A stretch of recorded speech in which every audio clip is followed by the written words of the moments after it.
This free step-by-step video comes to you directly from Haynes, creators of the world's best repair manuals. Fix your car or truck the right way with our accurate and reliable information at your side. You can complete more than 200 jobs on this vehicle when you purchase the complete online manual at Haynes.com. Drive axle replacement. Apply the parking brake. As an additional safeguard, chock the rear wheels to prevent the vehicle from rolling.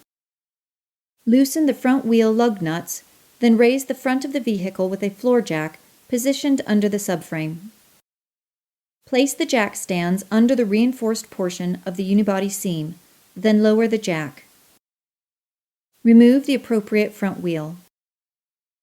Then raise the rear of the vehicle with a floor jack positioned under the subframe. Place the jack stands under the reinforced portion of the unibody seam, then lower the jack. Removal. Using small punch and hammer, unstake the collar of the drive axle hub nut. Place a large punch into the brake disc cooling vanes and brace it against the caliper bracket. Then, using a breaker bar and socket, loosen and remove the drive axle hub nut.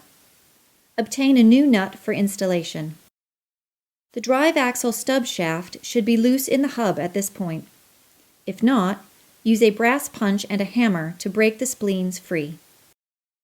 Remove the under-vehicle splash shield.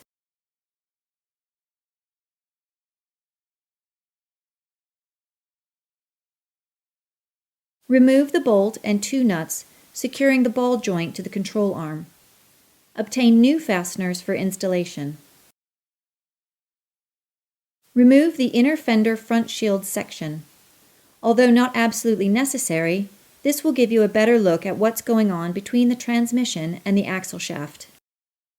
Using a long pry bar, lever the control arm down while pulling on the steering knuckle to free the ball joint from the control arm. Slide the stub shaft out of the hub.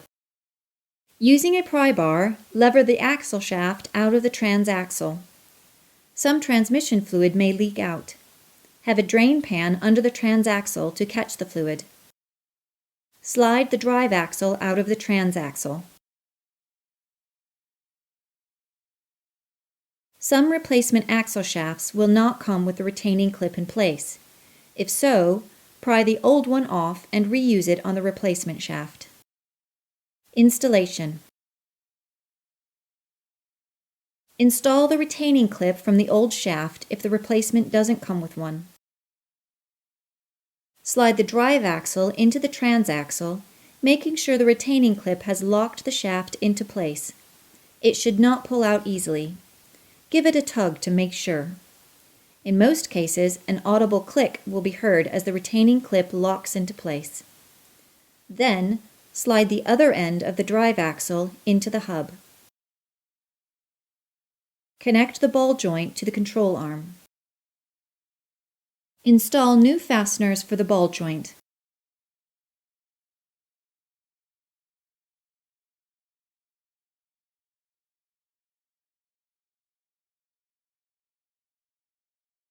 Tighten the ball joint nuts and bolts to the specified torque setting.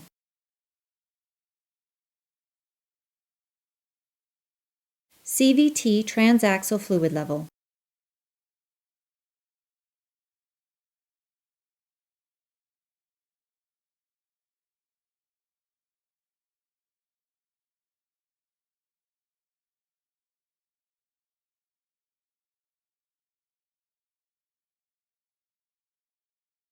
Remove the fluid level check plug from the side of the transmission. The fluid should just trickle out, indicating it is level with the bottom of the check hole. If it is not, add fluid.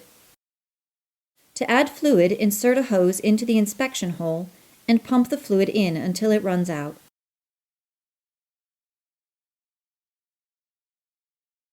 Install the check plug with the new sealing gasket.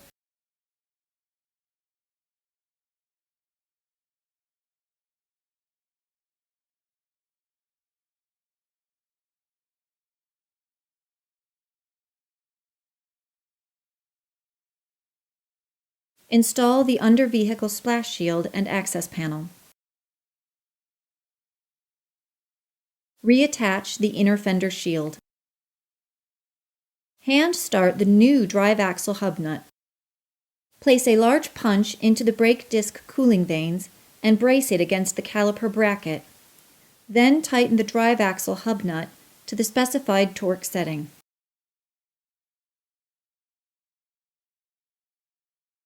Using a small punch and hammer, peen the collar of the drive axle hub nut into the slot to lock the nut in place. Install the front wheel and lug nuts. Lower the car to the ground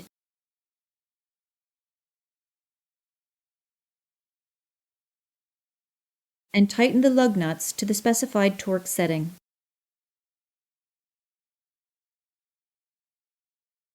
Raise the car with the floor jack, then pull the jack stands out and slowly lower the car.